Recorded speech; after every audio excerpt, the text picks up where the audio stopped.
Welcome back, everybody. Welcome to the StewMac Studios. We're live here. We are here for episode 3. Today is the day we're going to be putting this thing together. So we should have our guitars already with the finish applied. Everything's looking good on the neck and on the body. Now we're ready to put on all the hardware. We're going to be installing the bridge and the tuners, the pickups, all that good stuff. We're almost there. So without further ado, we got a lot to go over today. So I'm going to hand it over to Blake and we're going to get this thing started. So welcome back. Hello, everybody. Welcome back to day 3. Like Nick said, we have a ton to get into, so we're going to get started. Very briefly going to admire the finish. If you want to take a peek right there, this is what we're looking at. I have 2 coats of stain and 2 coats of clear on here, and we're looking good. If we had more time, I'd go back and put more clear, and then sand it down and then buff it. But you're cruising with us, so you know how fast we're moving. And we are going to go ahead and get this hardware on this body. So let's get started. First things first, we're going to go ahead and put the pickguard on. And we got to run the lead from the rhythm pickup into the bridge cavity. Just kind of thread it through there. Drop that right on. Take the lead, go through the bridge cavity into the control cavity. Pull your wire through. I'm going to take a rubber band. I'm going to go ahead and put it on this body. And that's going to hold our pickguard on while we bolt the neck on and bolt the bridge on. So now it's time to put the neck on. And a good thing to know that whenever you're putting a neck on like a Fender style body is that the pocket's usually tapered. So you want to just go ahead and put it in like that. And you don't want to try to slide it in this direction. You want to just push it in at the lowest part of the taper. And that way you're good. So then I'm going to take my neck bolts and my control plate or my neck plate. It's important to say I went ahead and pre-waxed all of our screws that we're going to be using today. You want to just put a little bit of wax on there so they can go in easier for you. I like to just go ahead and thread them in by hand until we get to that neck. And just a friendly reminder, we're always happy to take questions and comments. That's what I'm here for. So if you've got anything that you need to know or are curious about throughout the process, that's what I'm here for. I'm here to read comments and questions and relay them to Blake and whoever else. So hit us up. All this hardware and all these screws that we have on here, we're going to be tightening by hand. You don't want to use a power drill or anything like that because it's really easy to go ahead and script the screw heads, or if you drill too far for too long, you could strip out the hole and then you got to go plug it and do all that stuff. Just take your time and get everything snug by hand and you will have a much better time. I know it's a little bit slower, but it's important to say.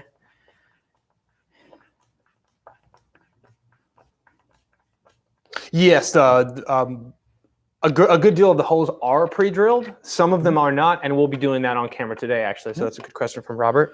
So the holes that are pre-drilled are the neck bolts. The holes for the bridge are pre-drilled. That holds the bridge to the body. The holes that hold the control plate onto the body, those are pre-drilled. And the holes are pre-drilled in the headstock for the tuners. Everything else we have to do. Pick guard holes, we have to do the tuner holes that hold the tuners to the headstock. You'll see. So next things is to go ahead and get the bridge on. I got the bridge right here. Take the red lead, run it into the control cavity. Go ahead and get the hot and the ground together. Let me see here. Stop being stubborn. Luckily, it has a short distance to go. That can be a real pain when you're dealing with a complicated cavity. Give me a second here.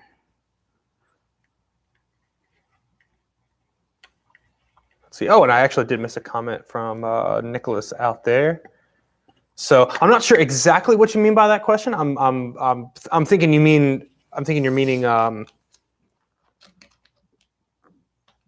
to build this miniature guitar. So we've got this is like the middle of the series right now. We're like halfway through of a build along series about how to build these kits that we have, and they are kits. So I'm not sure if you're asking if we were actually cutting the body and cutting the neck ourselves. We did not do that in this series. These are kit guitars that we're building. So I hope that answers your question. If you need something else clarified, please comment and we'll work it out for you. Now you guys can kind of see, like I might be blocking Rachel here with my left hand. But the reason I'm kind of blocking that so you can't see it is not so you can't see it, but I'm trying to make sure that while I'm putting downward pressure with my right hand, this screwdriver doesn't slip off and then like stab the body or scratch up the hardware or anything like that. I'm just kind of holding it steady while I'm screwing it in. Gotcha. Right. And that's a good question about shielding. Would you recommend doing any shielding at this stage? I mean, I generally do that to my guitars, but yeah, if you wanted to shield your guitar, like it's a good thing to go ahead and do it before you start putting hardware on. That's for sure. Right.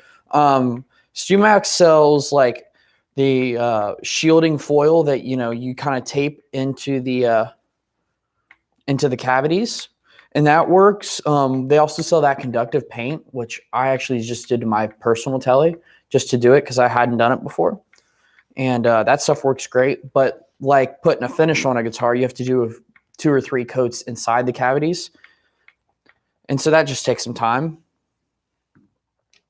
But that's all up to you. But yes, if you wanted to shield your guitar right now would be the time to do it before you get the bridge and the pick guard one and all that stuff. And your right arm's going to be tired. Mine already is. Gotcha. And just to reiterate, we do recommend using a screwdriver and go by hand rather than using a power drill, because you run the risk of stripping out the screws, and that could get you into some deep trouble. So be aware of that. Give my arm a rest here for a second.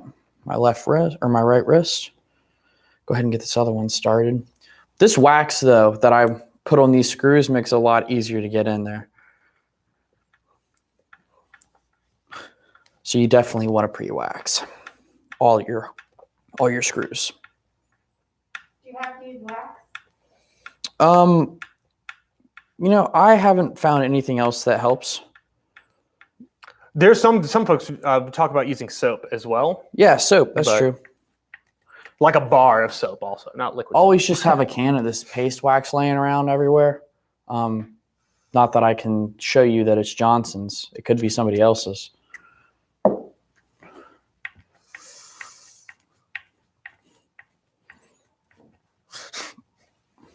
And I'm going to grab a Q-tip real fast just so I can get like that little wax that's squeezed out right there out of our way.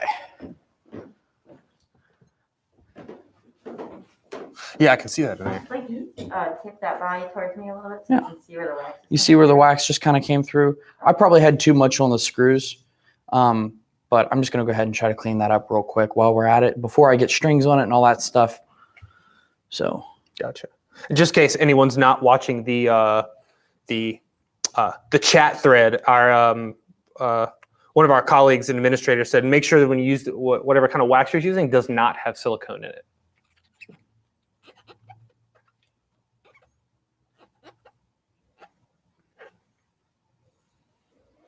No silicone. Cool.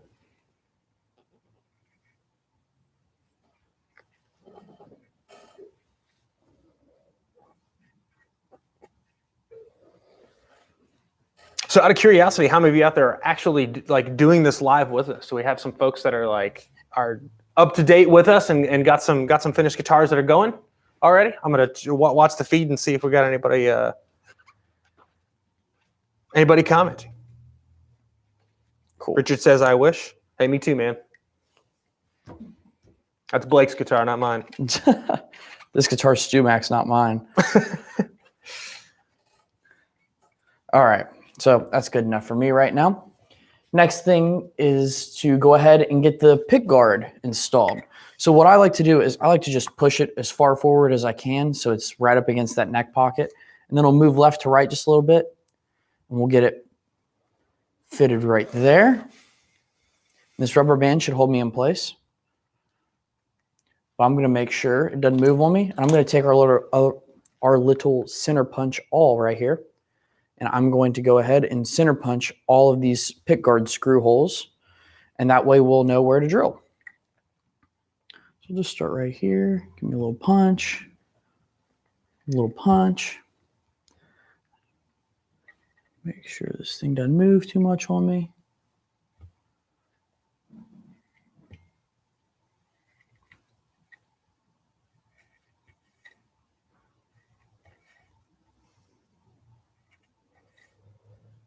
Nice. We got one of our viewers, Robert, says he's doing a full-size strat kit, so he's watching along to Cool. Get some tips, and said it's been helpful so far. Send us a picture of that thing when you're done with it, please.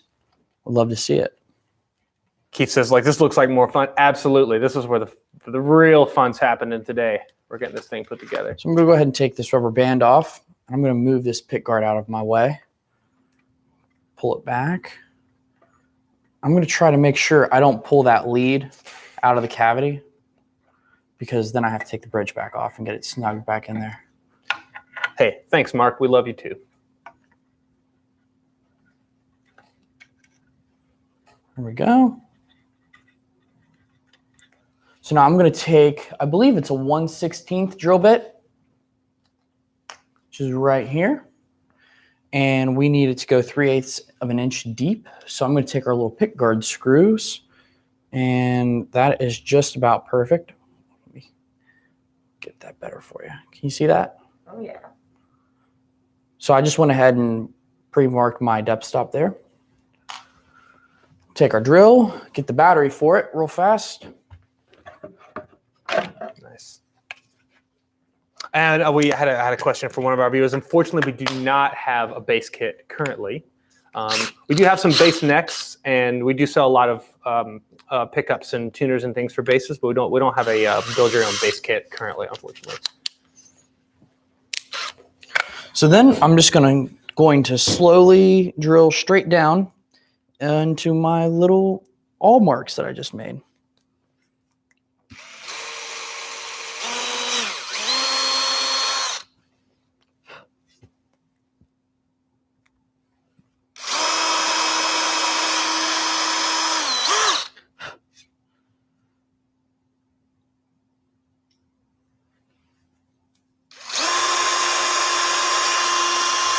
Got a lot of folks out there asking for base kits today.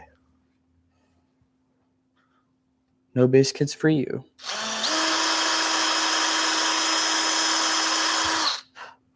That's good, though. The more interest there are, the better chance that we will eventually come up with one. We've got somebody asking about Go ahead. what kind of bad DIY repair have you ever seen on? Have you seen some pretty bad attempts in your work, with Dan or otherwise? I saw most recently I had a 80s Gibson custom Les Paul that had been refinished, and it was very, very bad. Like the electronics were just horrid, and the finish was terrible. Those 80s customs had like a 3-ply binding, so like 3 rings that go all the way around the body, and it was missing like one of the rings all the way around, and then like I said, the electronics were fried on it, and yeah, it was just terrible. It was one of the worst refinishes I've ever seen. Also, I had a newer Gretsch come into my shop,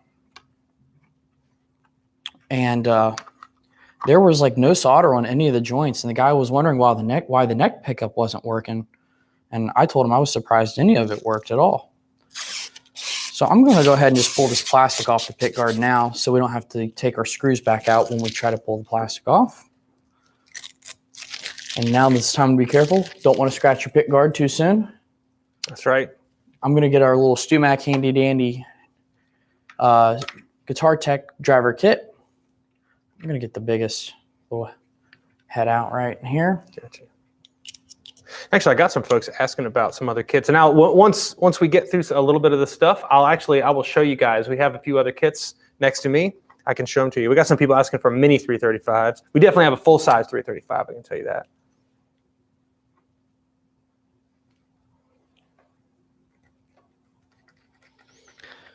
So, you know, this is kind of like a eat, sleep, and repeat process once you get all your drills holed, because drill like 9 holes and you gotta put in 9 screws. And cool. Well, in that case, while you're installing the screws here, I can show you guys the couple other kits that we have here.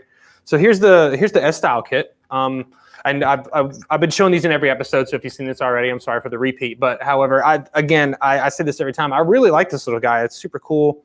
Of course, I always say I'm partial to tellies, but I really like this guy. It's just it looks great. You have all 3 pickups, so you're not missing any of that that tone quality that you're looking for. Looks great, feels great, sounds great.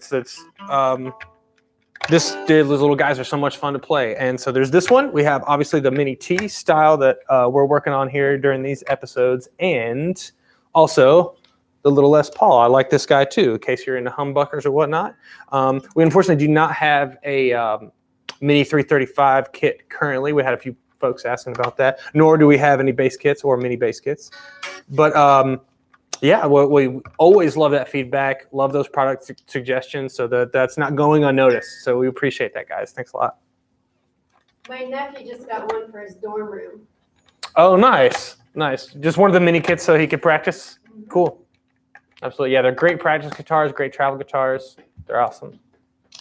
And pretty easy to build. We've basically done it in 4 days. Well, we will have it done in 4 days.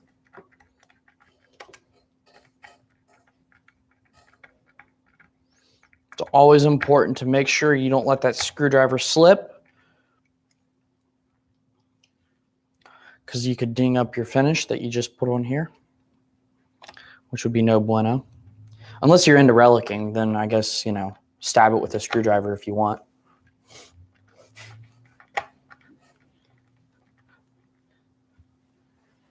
I promise it doesn't look like a relic if you scrap it with a screwdriver. Ask me how I know that.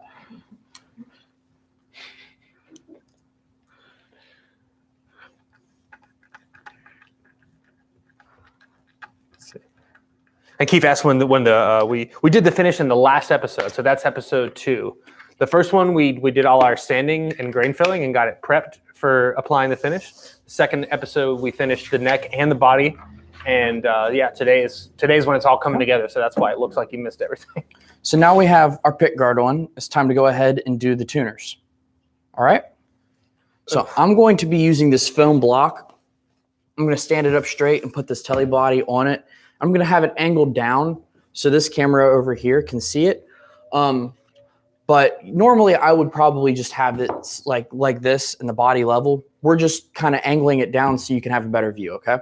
I wouldn't normally do this. Yeah, the vise is pretty strong, but it is a bit treacherous.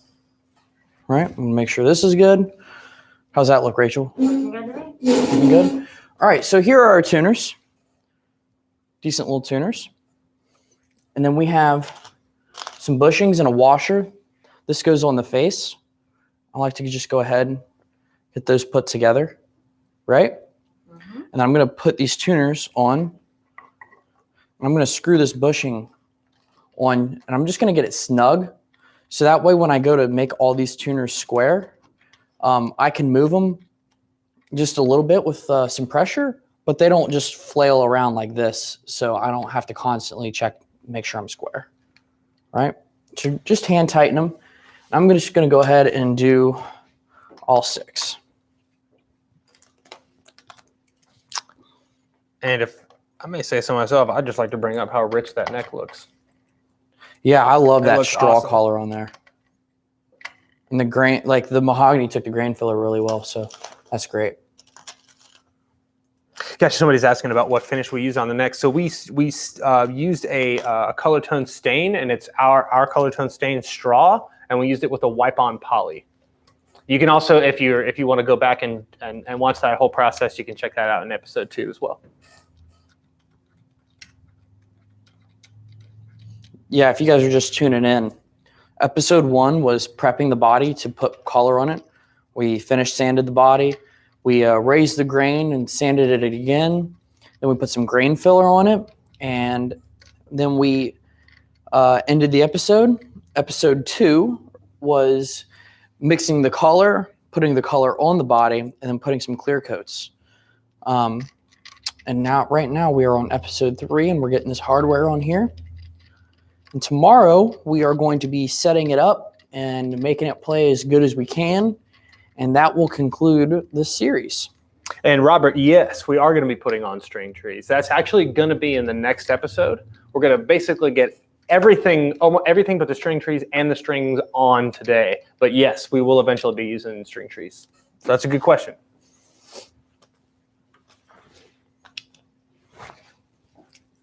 Just got 2 more here. I'm going to flip it over and use this nut driver to tighten these guys up just a hair. Then we're going to make them all square best we can. We're going to drill our holes and get these things screwed on. And then we'll be on to the next thing. Got lots of. Okay, yeah, I did miss a question. Yeah, Mark's asking, what are some unconventional relic methods? Have you really done much relicking yourself? Me personally, I haven't done too much relicking. I'd say I have just this beat up telly. I don't know if you guys saw us throw it out of a 2-story building here at StewMac. But I took that thing apart to put some shielding in it the other day, and I said, it's already got a phony relic on it, just from the people, like whoever I bought it from off Reverb. And I decided, since, well, it's a telly and it's really tough, I just took it outside and threw it into the gravel outside of my shop. And then I just drug it around the driveway. And so, it's real weird. I don't know how Fender does their custom shop relics, because they look pretty awesome. I don't know if they have templates or if they got special tools or whatever. But I don't really know too many unconventional ways. Dan has a good relic episode where he glues like a rock to a stick and then like slams it into the guitar. I would say that sounds a little unconventional. So that's pretty unconventional. We'll have to through the gravel. We'll have to see if we can figure out which episode of StewMac stuff that is. Well, the commenters love that one. Do they? Oh, yeah. Yeah, it was pretty funny. And actually, Robert, we are not going to be fret leveling on this guitar. That is something that is one of the steps that we are not taking with this particular kit. So once we get it set up, it's definitely, it plays well. It plays well. It's something that doesn't necessarily need to be done unless you really, really want to do that. Right here, I'm kind of indexing off the bottom of all of these little holes where the screw comes in the back of the tuner. And I'm kind of looking at this top line right here and trying to make sure they're all straight. I want to get them as square as possible. And this is just a look thing. It's pretty funny to see a guitar come in the shop and the tuners are just like all whack and out of square. But that's looking good. And because I snugged them up, like they're going to stay in place so I can punch them with the awl. I might move this one back just a hair. Nice. And if anyone's Looks pretty good to curious me. about choosing a different set of tuners, if you want like maybe black tuners or gold tuners or something like that, these are 10 millimeter peg holes. So that's worth it to keep in mind if you want to put some nice fancy tuners on there or just a different color. So, and I believe that's 13/32 if I'm not mistaken. Yeah, that's correct. I think it's important to say that all the hardware on this kit is full size, so you can swap it out with any product you like. I mean, as long as the measurements match up. Like he just said, this is 10 millimeters. So if you want to go buy some tuners, make sure they're 10 millimeters. But these are full size tuners. So there you go. The bridge and the pickups are full size. Control plate's full size. So now that I have those center punched, I'm going to go ahead and loosen these things up again and get them out of my way so I can drill this hole.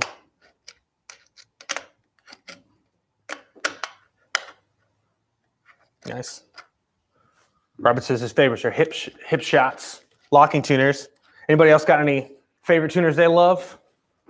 I have Gotos on mine. They're not super fancy, but they're just good, affordable tuners that hold up. So I never really spring for the expensive stuff. So. Like, You know, I'm not married to a certain kind of tuners. I think it depends on what kind of guitar it is and the aesthetic of it, but they also have to stay in tune. You know, they can't be sloppy and have a lot of play in them. I like them to be really tight. So if I tune or turn the peg, that it definitely tightens or loosens the string. I got a friend that's like really into Grovers. Every time that he gets a Les Paul, he brings it to me and has me put Grovers on it, which he gets Les Pauls pretty often, so that's kind of cool. I really like the Waverleys and Waverly's made here. It's a couple floors below us, actually, which is awesome. Yep. All right, so next I am going to go ahead and drill these holes, and I'm switching my bits to the 5/64 bit. It's that one. And these tuner screws go 3/8 of an inch deep. So there we go.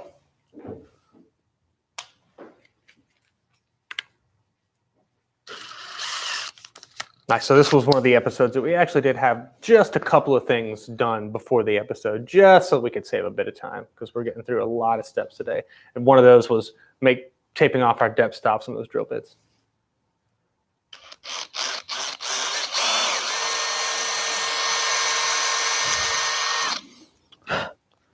There's that one. Next one's right there.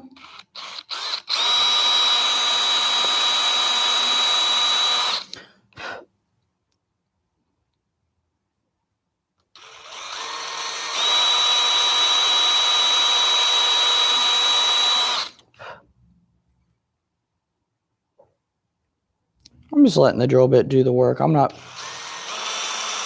Let's see here.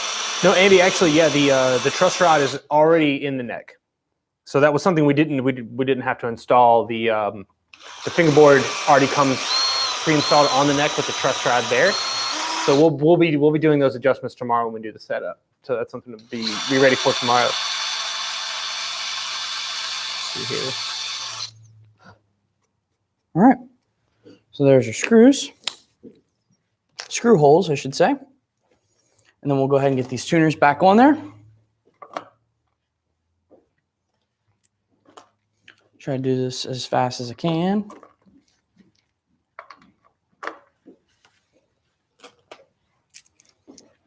Gotcha. Yeah, Richard was asking if you don't have a bandsaw, what are some good alternatives to use for customizing the peg head? So some good ways you could do that is we did it once on StewMac with a router and a template. We made a template and then used the router and some sanders and stuff like that. You could also use a jigsaw, which actually I have one right here. You know, you could use a jigsaw. It's going to be easier on the mahogany than it would be on like a maple kit. But it's possible. You can use a coping saw by hand, kind of like a jeweler saw or something like that. There's lots of different ways, but definitely you don't have to have a bandsaw to do it.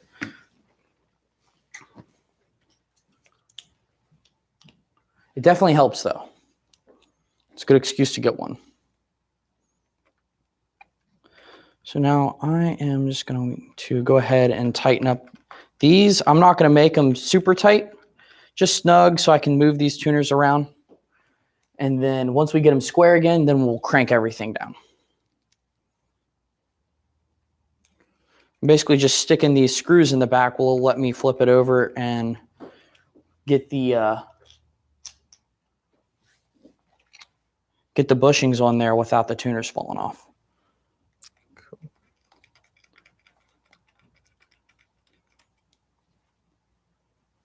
Absolutely. And I guess it's worth it to bring up again, just so that you guys know, whoever's joining us today and hasn't seen any previous episodes, that if you've got any questions after this episode, or if something's too technical that we won't be able to answer today, you can always email us here at service@stewmac.com. That's SERVICE at StewMac.com. And our customer service reps will be able to help you out, get you in touch with a technician. They can answer just about any question that you've got. So if that arises after this episode, please contact us that way.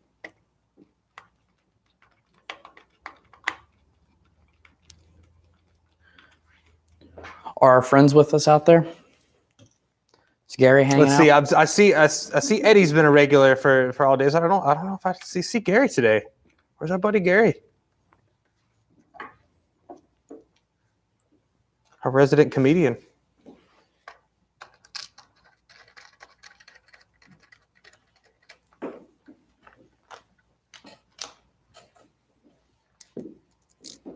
Yeah, this is one of the more tedious steps here. So Right. we're getting to, this is just. It just takes some time Yeah. to bounce back and forth, you know? Absolutely.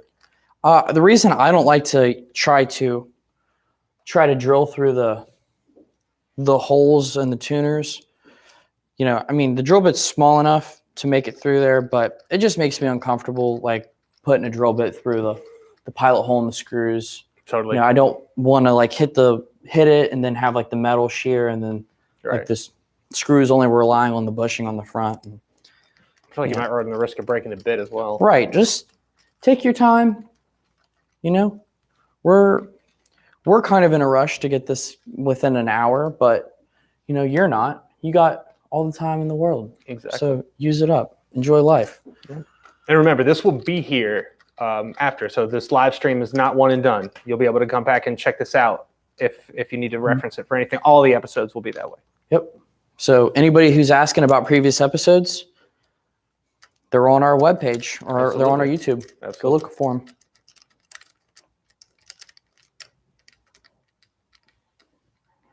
Okay. So now those are on there. Once again, I'm taking my 10 millimeter T-handle wrench here. I'm just going to snug them up. They're not going to be tight because I want them to still move just a little bit.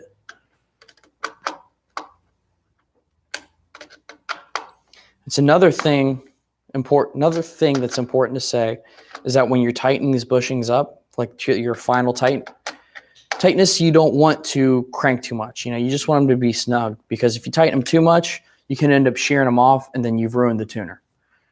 And then Fender is not likely to send you one. And then you'll have to come be our customers.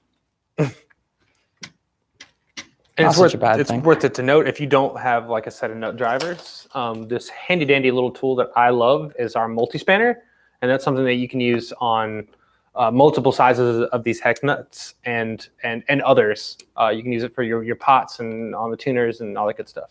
So that's the tool I always use because I'm not doing tons of jobs like Blake is.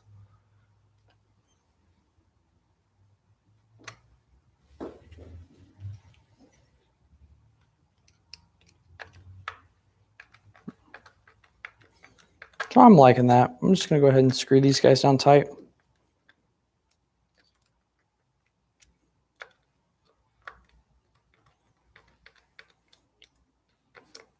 Yeah, looks good from here.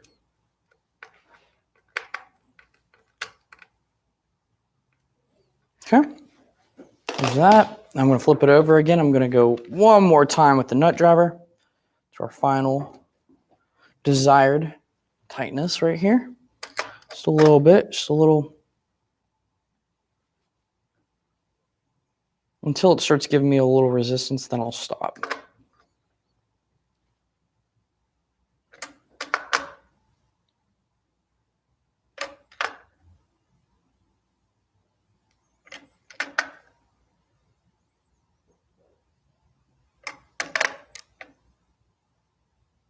And that's good. I'm calling it right there. So now we're going to check out our instruction booklet and see what it's telling us to do. The next thing in the instructions, it says to install the nut. Our kits now come with the nut pre-installed, so you don't have to worry about that anymore. One less thing for you to worry about, all right? But if you do go to install the nut on any of your guitars, you just want to use a really small amount of wood glue or a very small drop of super glue. So that way, whenever somebody, you or a repair guy goes to take it out to replace it or work on it, you don't have to cut it out of the slot and ruin it. It's really kind of stressful to have to sit there and bang on a nut, try to get it loose, or cut it out of a headstock because it's just covered in glue. So a little tiny drop will do it, okay? So the next part is install the strap buttons. I went ahead and marked out where the strap button's gonna go. Right here, we're gonna put one on the tail block. Whatever, just a second. All right, now it's good. Put one right here. And we're gonna put one right here. There it is. Okay. So I'm just going to take this little block. I'm going to clamp this into the vise. Not super tight, just enough to hold it. I got my little spot right there. We're going to be using a 3/32 bit, and we're going to be going a 1/2 inch deep. Cool. Yeah, exactly. Again, we've got that taped off with a little binding tape.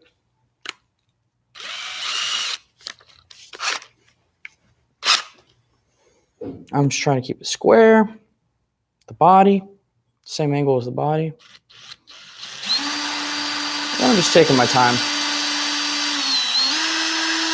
You can pull it back out, clear your chips.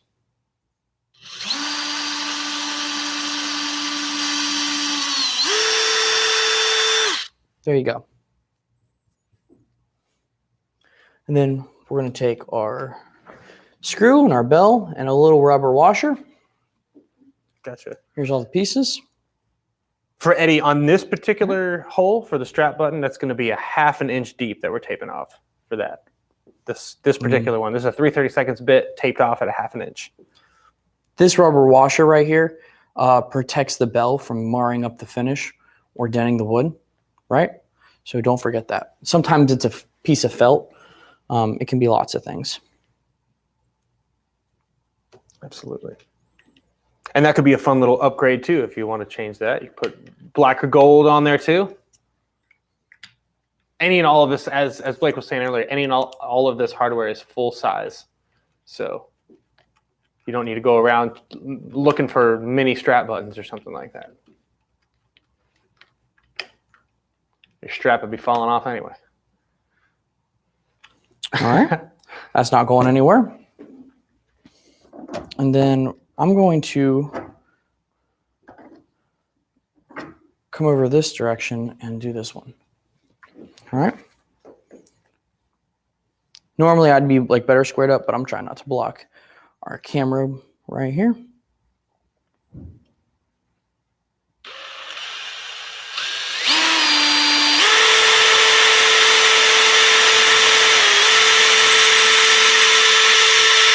Clear those chips out.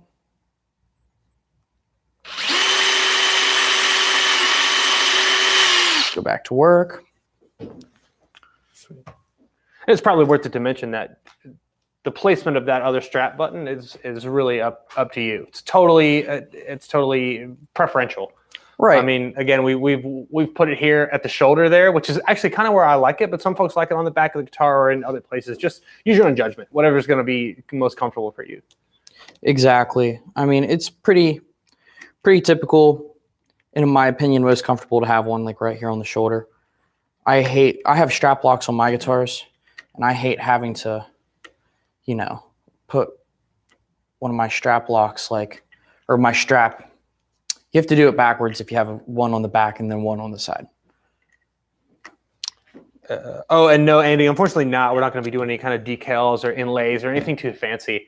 We just wanted to try to make a series that was as simple as possible to make it just to make it as user-friendly as possible. You're always welcome to do any kind of customizations of yourself, of course. And we encourage you to share those with us. If you do anything fancy or cool, please send us some pictures or drop us a review on the page for the kit, and you can upload a picture there so we can have a look. All right. So now that we have our strap buttons installed, let's look back to our instructions and see what's up. It's looking like we're going to go ahead and drill the holes for the jack plate. Now, this is pretty easy. It's kind of the same thing that we've been doing. We're just going to put our jack plate in the hole where it belongs. And then we're going to use the awl to make our holes. Then we're going to come back in with our 1/16 drill bit and take care of that. Drill some pilot holes. So just get it right there. Get it where you want it. I'm going to spin it around and see what it looks like. Actually, Eddie, there's a couple ways you can share it with us. You can send it to us at our service at StewMac email if you want to share pictures of your work. And as I said, you can also upload a picture onto the website. If you leave a review, you can upload a picture there. So at that point, everyone would be able to see it. Anyone reading the reviews.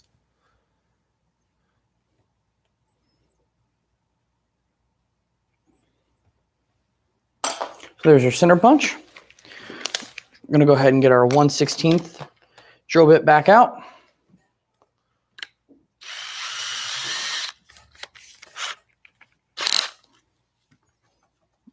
Get our jack out of the way. Come back in and try to drill them as good as I can.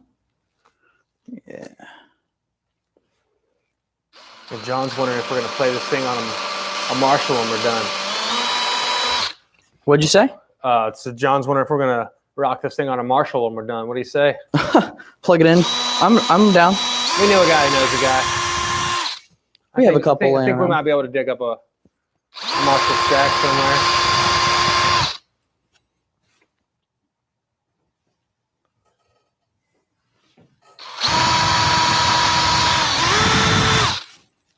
Okay.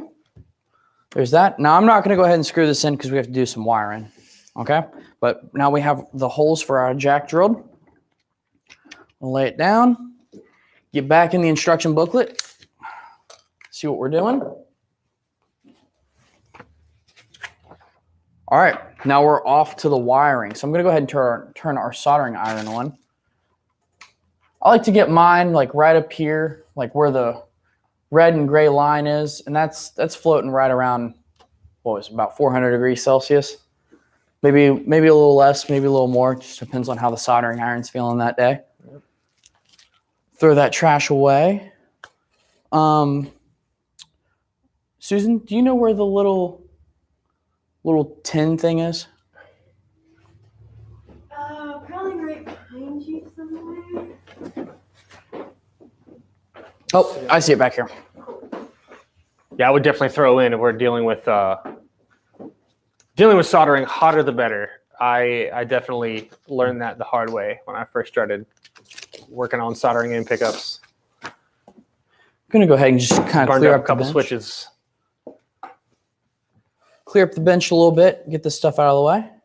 So first things first is when you're going to solder the pickups, on our control plate here, we have 2 ground wires, 2 blacks. The kit comes with an extra one, so you can clip one off. I usually like to just kind of see which one's the longest, which one's the shortest, and I'll clip the shortest one out of the way. Let's see those, how they're different lengths real quick. It's very, very small. Hold it over a little bit more towards me. Take a little bit more over here. Like right here? Yeah. There we go. One's just like the smallest amount longer. Anyway, so I'm just going to clip. I'm going to clip the one on the left here. Clip this one. Oh, cool. Eddie's wanted to know what the wax was for. So we were actually, never mind. Our colleague upstairs has got you. We're waxing our screws helps thread them into our pilot holes. Okay. So now it's time to go ahead and solder our pickups. The lead from the bridge pickup goes to the outside, and the lead to the rhythm pickup goes to these 2. So can you see that, Rachel? I sure can. Cool. I'm going to do my best here to keep my hands out of the way so you guys can see. But this is the red is to our bridge pickup. The white is our hot, and this silver wire right here is our ground. It's already been pre-tinned with some solder. Both of these have. So I'm just going to stick it through the hole there. And then I'm going to just give myself a little, use this nice little handy dandy StewMac tool here. I'm going to give it a little bend so I can get it back through the other one. And I'm just trying to keep my hands out of the way so you guys can see.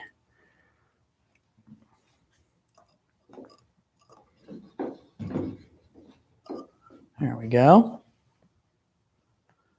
Pull it so that wire's in both. All right, so there is the hot. It's going to go through these two outside terminals on the right. So right now our soldering iron's about 380. I need to grab a little solder too. Should be in your tray. In my tray. It sure is. Cool. And if any of you folks out there are nervous about soldering, never really done it before, there's a few helpful trade secrets online to help you get a little more acquainted with soldering. The one I like the best is how to get a good clean solder joint. It's Eric Coleman does that particular one. It's number 186, if you're curious about looking that up. So I'm going to go ahead and move these wires out of our way. I'm just going to get something down to protect that guitar finish in case I was to drop the soldering iron. I'm going to go ahead and pre-tin just a little bit. Now I'm going to touch it. Give a little solder. Looks good. I'm really sorry if I'm mispronouncing this, but maybe it's Yenard, maybe, possibly. Says they're watching at 2 a.m., so where are you hailing from? Says they say as a teenager watching this at 2 a.m., I think I'm going to sleep later. Cool. Glad to have you with us. So there's our lead for our bridge. I'm going to go ahead and get I'm going to clip this off because it frays out a little bit right there. This is our ground, and it's going to go to this little lug right here. Okay. I'm just going to stick it down through there.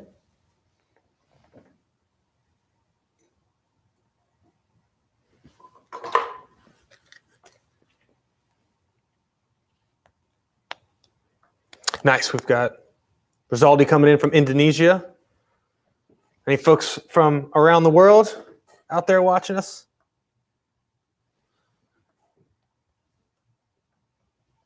We had people from multiple continents yesterday. It was exciting. We had South America, Europe, Asia in the house. It was awesome. There's our ground. I'm just going to go ahead and clip the little extra length off the bottom and on the outside. And then we need to do the same thing with our yellow, which is our rhythm. So white and a silver, just like we did. This is going to go through these two outside terminals right here. Okay, I'm trying to, once again, keep my hand out of the way. Actually, that's looking a little short, so I'm going to take some more length off of that. So we got Indonesia and UK in the house for sure.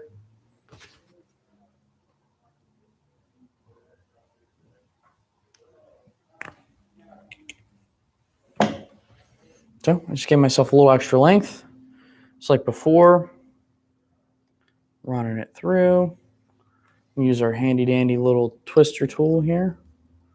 Twist it around.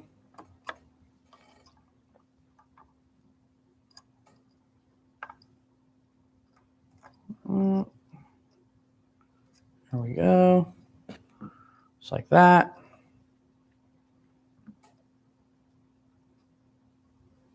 And actually, as a matter of fact, in case you guys want to see any sort of like see a diagram or a graphic, we actually have that available for you. So I'm going to see if Susan may put that up for you so you can check it out. There we go. Wait a second, Blake. Yep. So that's just so that you guys can check out that wiring diagram. Makes it a little bit easier to see it laid out that way. It's not always as clear when you're watching someone do it on video. So that's just so you can reference that later. For timestamp, it's right about 50 minutes. Welcome back. We're gonna go ahead and get a little bit of solder right in there. Soldering iron's real hot, so I'm just touching it, get that solder, to get that solder wet and get it flowing. Cover that terminal and cover that wire. Make sure that wire is soldered to that terminal. And then I'm trying to get that soldering iron out of the way as quick as possible. There you go. Well,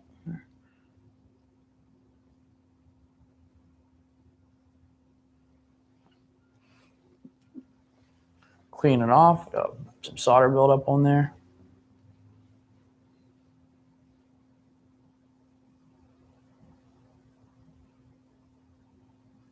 There we go. I'm happy with that. We're going to take our ground, bring it down to this one. It's also worth it to mention that we're using the our soldering station, but you don't necessarily need to use that. You can use a soldering iron that just plugs into the wall. So you don't have to spring for $200 to get this thing done.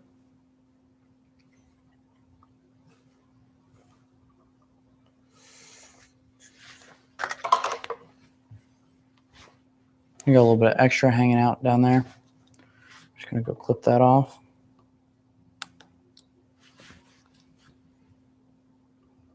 Looking good.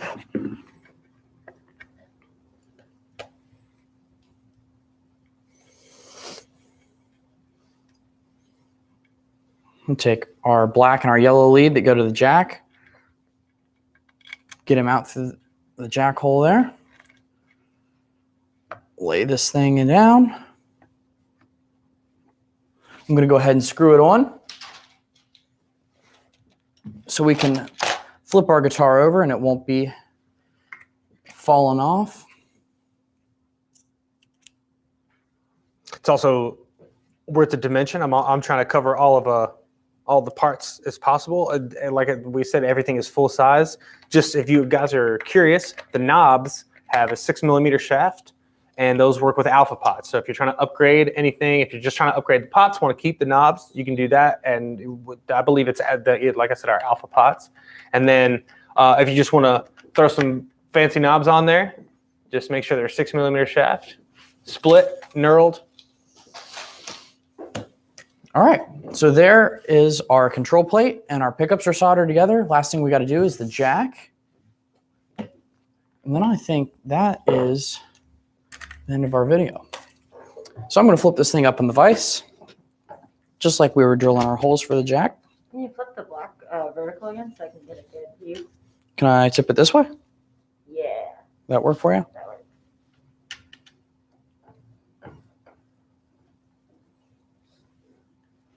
Perfect. Okay. So what we're looking at here is our little 1/4" jack, right? The centerpiece right here, that connects to, let me get something I can point with. Gotcha. And Eddie, I actually don't think you would even need to widen the holes. I don't believe to fit like a standard size pot. I don't think I'm so. checking with Blake here. Yeah, I don't What's the believe question again? if you would need to widen the hole in the control plate. I don't think so, but I'm not positive off the top of my head. That's a good question, and Okay. we should figure that out and get back to you. Cool. Absolutely. Okay, we'll get you a definitive answer on that for sure before we're done here. So right here, this lug is connected to this little ground shield right here, and this is going to be our ground. And it just goes off right here. It connects, so like when you plug your 1/4" in, the outside of the 1/4" is your ground, right? So that's where our black wire is going to go.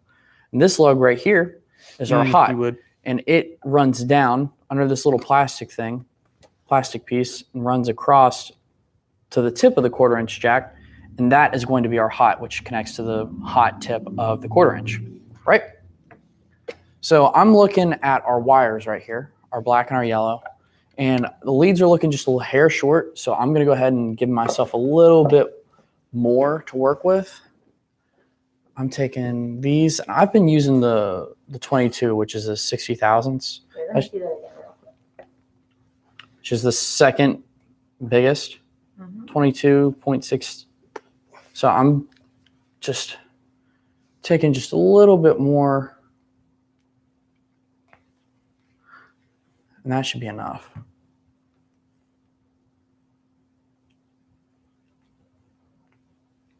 There you go. That's all I need. Right? Cool. And then I'm going to do something here. Find my cloth. Try to protect us from any accidents, because accidents happen. And I'm going to pre-tin these lugs. And what that means, okay, so earlier I said those wires were pre-tinned. Now you can pre-tin the lugs too.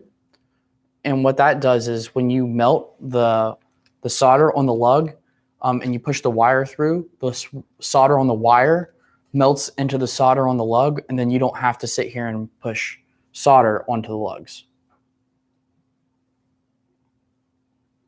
That's a great view I'm getting there, Blake. Yeah. Cool. Looks good. I'm gonna do my best because this thing kind of moves around.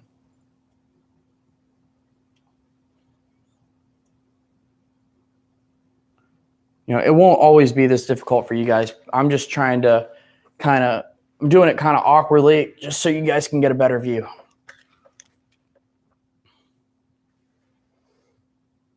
Let's see. And actually I checked one of our little kits in the back here, and Eddie, unfortunately, it does look like you would need to widen those holes to fit a standard size pod in there.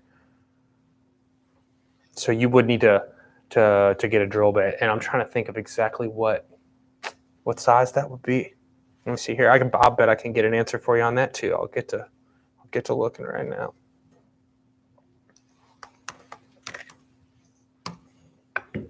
That's gonna be hot. So give me just a second. Okay.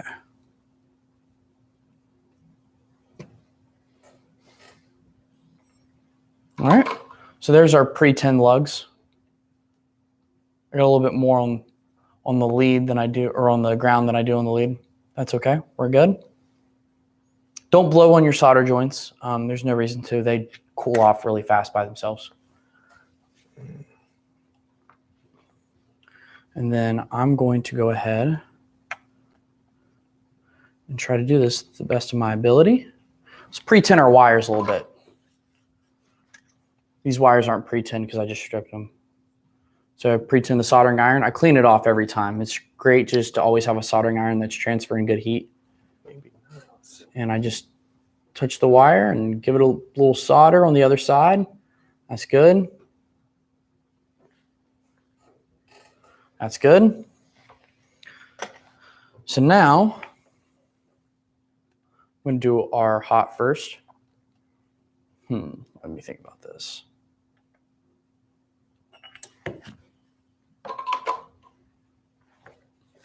Actually, you know what? I'm going to lay this down my direction. Okay. Try to get Rachel a good view here so she can see. Oh, yeah, I can see back here. Can you? Mm-hmm. Cool. Call in an audible, you guys. Maybe I'll lay it down even flatter. You know what? I'm going to take this control plate off. What I'm going to do is I'm just going to grab a little nut and saddle vise.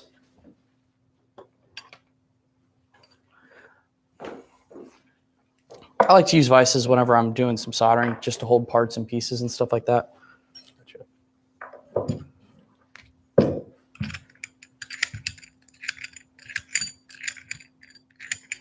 One of my buddies that also works for StewMac, actually, he works in the customer service department, just made some little, soldering aids with just some alligator clips and some. Oh geez, I don't even know what they're called now that I can think about it. But just those malleable, like snake-like things that you can manipulate and they'll stay. Yeah, like our solder monster stuff. Exactly. It's those. Right. It's those arms. I just can't think of what they're called. But he just made them on his own.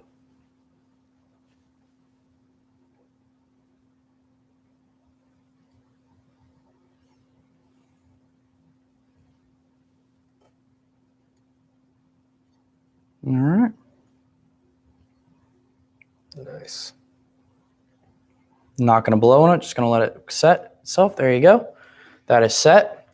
Take the ground, do the same thing.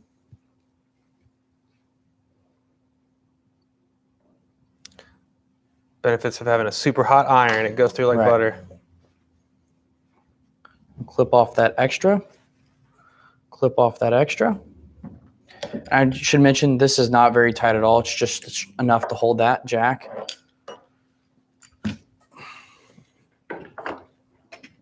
We'll flip it back up on its side right here.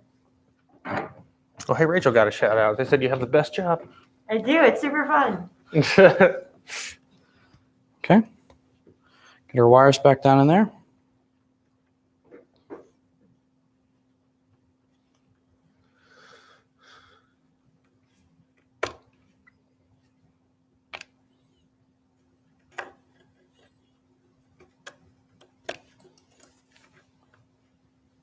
That's looking good right there. I'm going to get our little screws. I'm going to turn off my soldering iron. No need for it to be on. Get my screws out of the little parch tray.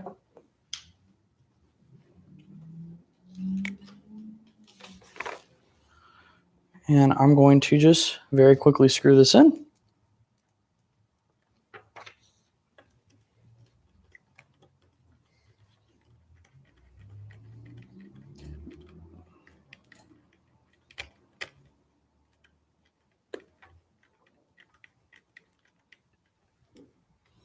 Cool.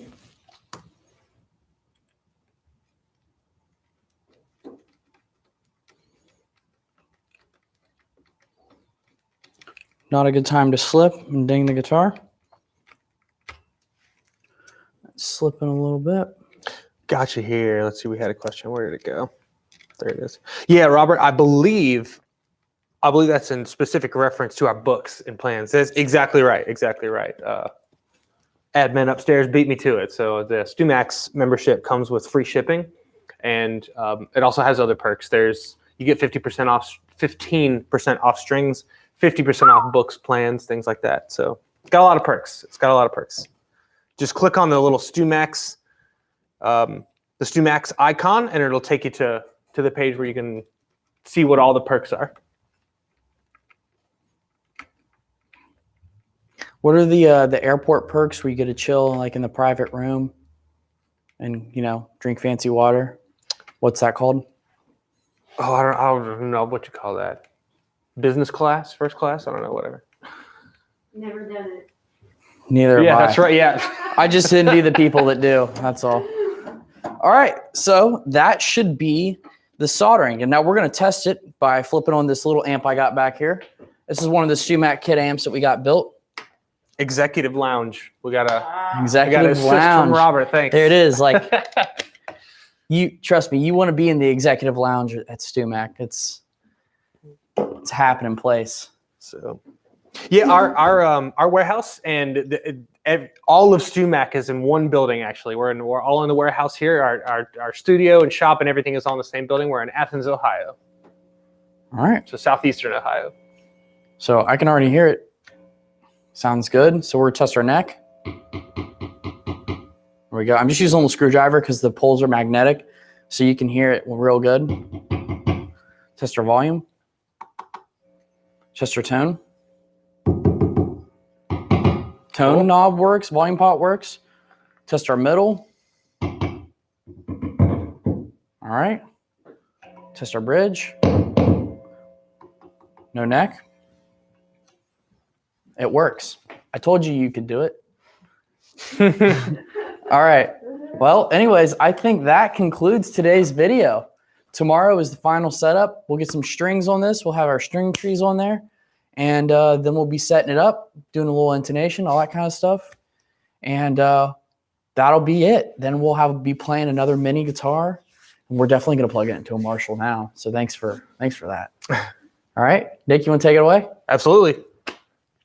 So thanks again. We really appreciate all you folks being with us here. We had a good time. This was like the day. This is one that we actually have a guitar now. This is super exciting. So please don't forget to tune in tomorrow for our next episode. This is going to be the most important step. Get this thing playing awesome. We're going to have Blake showing you how to get it all set up, and we're super excited. So please do join us tomorrow. We'll be here live again, same time, 2 p.m., and we'll catch you then.